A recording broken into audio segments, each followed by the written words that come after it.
Al-Quran surah ke-89 Al-Fajr di ayat yang ke-1 ya. Sudah? Sampai ayat 3. Bismillahirrahmanirrahim. Wal fajr walayalin 'ashr wasyaf'i wal watr. Tambahkan satu ayat lagi, wal laili idza yasr. Wal fajr, aku bersumpah demi waktu fajar.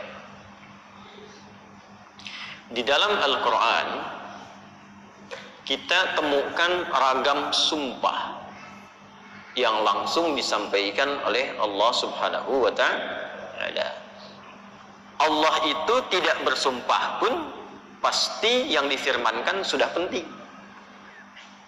Dan sumpah itu ciri penegasan dan kesungguhan. Kalau dikaitkan dengan makhluk ada kesungguhan. Makanya kalau Anda ingin menguatkan sebuah pesan dan menunjukkan Anda serius, pakai sumpah ya. Besok ada ceramah Ustadz Adi di Masjid A. Wah, yang benar sumpah. Nah, dia. Nah, kata sumpah itu kan biasanya untuk menegaskan sebuah makna kan dan menunjukkan kesungguhan. Nah, Allah itu tidak bersumpah pun itu pasti sudah penting apa yang difirmankan. Apalagi kalau disertai dengan sumpah, maka pasti ada yang istimewa di dalamnya. Jadi kalau kita menemukan ayat dalam Al-Quran diawali dengan sumpah, ini menunjukkan pesan yang disampaikan di ayat itu tidak biasa, ada yang sangat penting, berbeda dengan pesan-pesan yang lainnya. Jelas sampai sini? Baik. Wal fajr, ciri sumpah pertama itu kalau ada di awal ayat. Ini secara umum ya. Dibuka dengan huruf waw.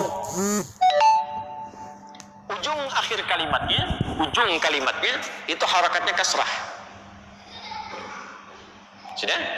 Misal waw ketemu satu kalimat ujungnya kasrah. Wal fajri wal laili wasyamsi wadduha.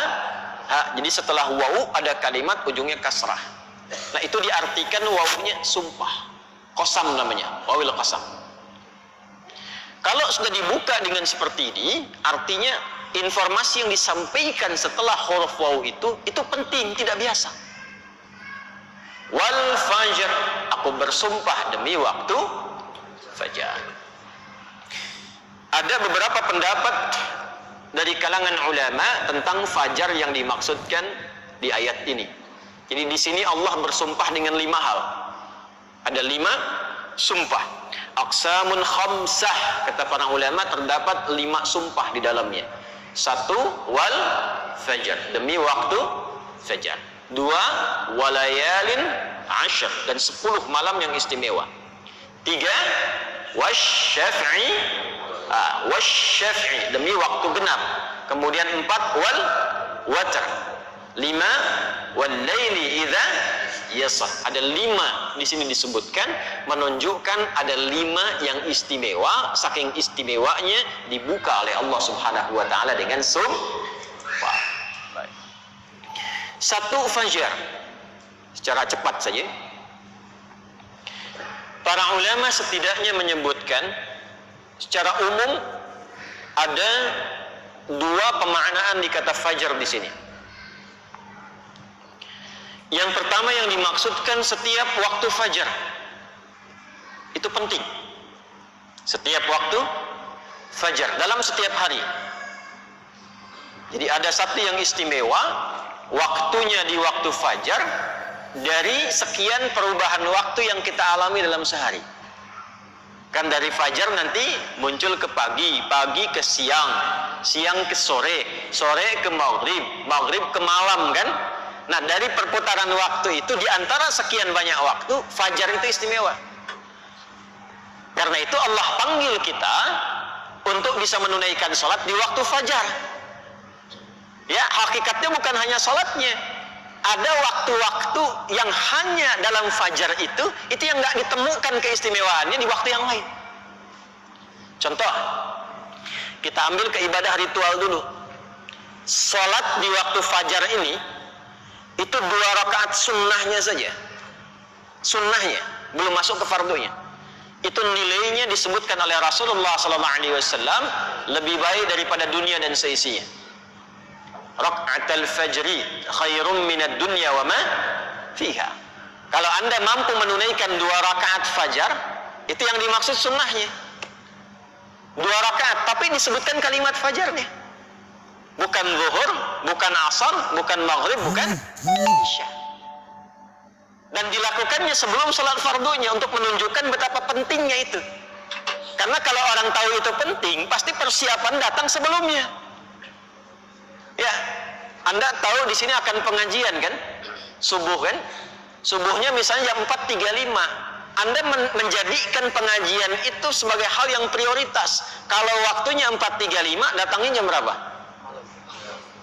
Ada yang nginap, ada yang itikaf. Karena menjadikan itu penting. Kalau tak penting mungkin diabaikan. Nah, Allah menyatakan fajar itu penting. Jangan tinggal. Bahkan saking pentingnya, ada di antara hamba-hamba Allah yang menyiapkan waktu fajar itu bangun dari sebelumnya sampai warming up dulu. Pemanasan supaya subuhnya itu, fajarnya itu bisa optimal. Bangun dari malam, Pak. Ada yang menjelang fajar itu membiasakan hatinya supaya khusyuk. Sehingga saat sholat di waktu fajar sudah terkoneksi kepada Allah dengan baik. Cara menyiapkannya dengan istighfar. Waktu singkat menjelang fajar itu disebut sahar namanya. Jamaknya disebut ashar. Ada orang-orang yang kalau sudah tiba waktu ini, dia banyak istighfar, istighfar, istighfar, istighfar. Supaya hatinya lapang saat fajar tiba, terkoneksi sempurna kepada Allah. Sempurna. Nyambung. Itu ada di Quran surah ke-51 ayat 18. Wabil ashari hum yastaghfirun. Ya.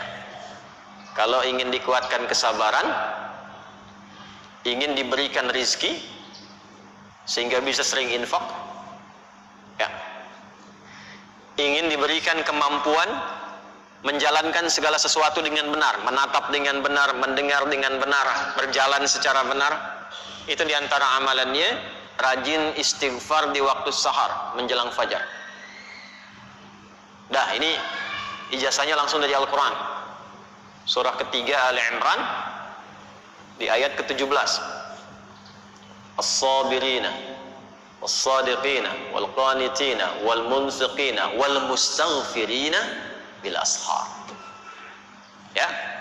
Quran surah ketiga Ali Imran ayat 17. Paling kiri sebelah atas tuh.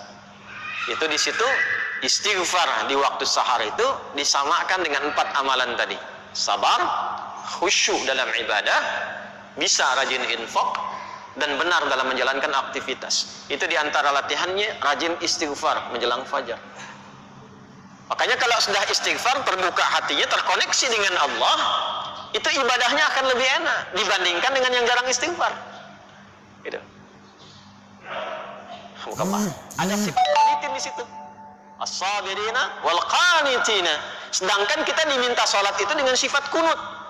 Orangnya disebut qanit, jamaknya qanitin. Ada di mana ayatnya? Al-Baqarah ayat 238. Hafizu 'alas salawati was salatil wusta wa qumu lillahi qanitin. Tuh. Kalau mau salat, mau enak salatnya, jangan sekedar salat. Memang betul sudah selesai. Ya, menuntaskan kewajiban, beban kewajibannya hilang, tapi kenikmatannya dapat enggak? Manfaatnya dapat enggak? Kalau ingin menikmati salat, ingin dapat manfaatnya, dapat ketenangan, terkoneksi dengan Allah, doanya cepat dijawab, maka khusyuklah dalam salat. Nah, di antara cara mendapatkan khusyuk itu istighfar. Dibuka. Sehingga sekat-sekat yang membuka kita itu, yang menghambat koneksi kita dengan Allah itu terbuka. Ini dari Quran. Dari Quran.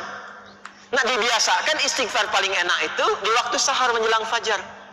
Apalagi kalau bisa tahajud sebelumnya.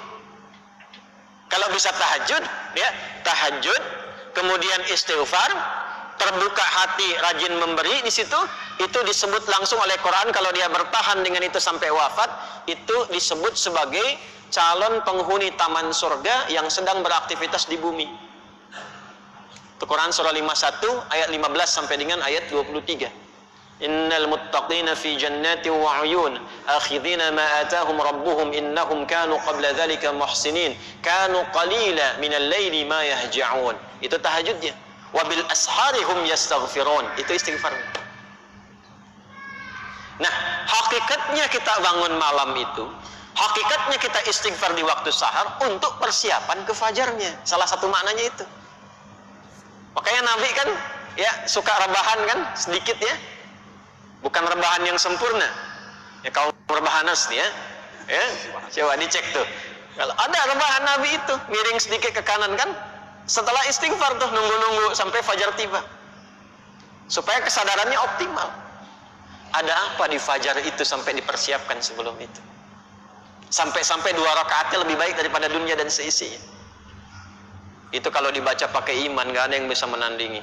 Saya tanya antum, dikasih 1 juta atau 2 rakaat sebelum subuh? Ayo.